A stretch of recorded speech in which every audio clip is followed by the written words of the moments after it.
చేతిలో సామాజిక అస్త్రం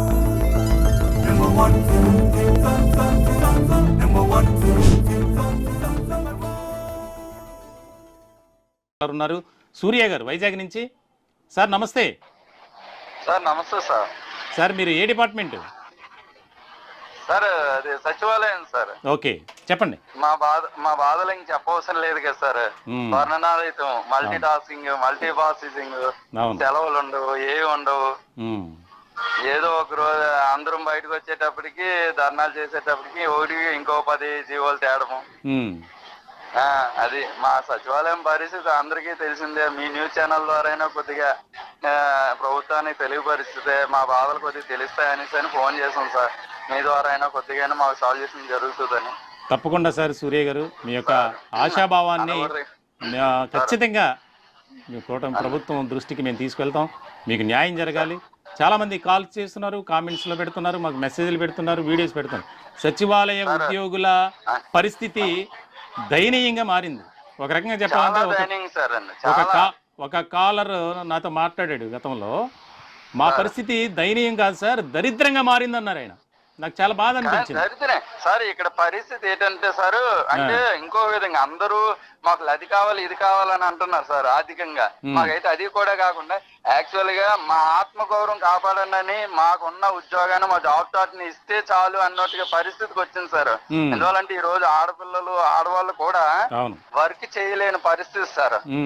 ఏమి లేదండి, సర్వే చేయమంటారు, విలేజ్ లో తిరగాలి, ఆఫీసులకు వస్తారు, ఫోటోలు చేస్తారు, ఆఫీసులో ఎవరో లేరు సార్. సర్వేకి వెళ్ళేటప్పుడు విలేజ్ లోకి వెళ్తే మరి ఆఫీస్ లో కూర్చుని సర్వేలు ఎలాగవుతాయి? అంతే కదండి.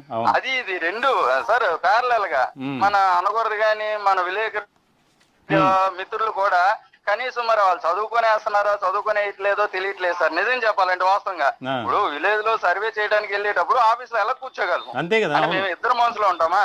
లేదంటే ఇక్కడ ఏమైనా మైనపు బొమ్మ పెట్టాలా ఆఫీస్ లోని? నెక్స్ట్ ఒకే వ్యక్తికి ఒకప్పుడు ఏమొచ్చి ఏరు వ్యవస్థ ఉండేదండి. ఆ వ్యవస్థ ద్వారా ఏదో చేయించుకుంటారు. ఇప్పుడు అలా కాదు, మేమే చేయాలి అన్ని కూడా.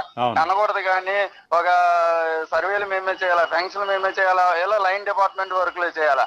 ఎవరికి వాళ్ళే బాసిజము. మా లైన్ డిపార్ట్మెంట్ వరకు మాకు ముందు అవ్వాలి, సచివాలయం తరఫున సచివాలయం వరకు ముందు అవ్వాలి. వాళ్ళు ఎవరికి వాళ్ళు పోటీ అనమాట. నేను చేస్తున్నా ఇక్కడ ఒక అనకూడదు కానీ ఎంటెక్లు బీటెక్లు చేసి ఈ రోజు అది ఇంట్లోకి వెళ్తే వాళ్ళు ఇష్టం వచ్చినట్టు మాటలు ప్రతిది కూడా మీరు అడుగుతున్నారు. ఏం చేస్తారో తెలియదు, ఎలా చేస్తారో తెలియదు.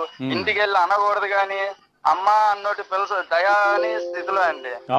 నిజంగా అంటే చాలా మంది సీనియర్ ఉద్యోగ సంఘ నాయకులు ఉన్నారు. వాళ్ళందరూ కూడా మాకు ఐఆర్ కావాలి, పిఆర్సీ కావాలి, డిఎల్ కావాలని. మేము అది యాక్చువల్ అది కూడా కావాలి కాదనట్లు. కనీసం ఆత్మగౌరవం అయినా అవ్వట్లేదన్న అనకూడదు. ఆత్మగౌరవం చంపుకొని మరి ఉద్యోగాలు చేయవలసిన పరిస్థితి అండి. నిజంగా చెప్పాలంటే ఓ మగోడిగా ఉండి నేనే బాధపడుతున్నానంటే ఆడపిల్లలు నిజంగా చాలా ఇబ్బంది పడుతున్నారండి.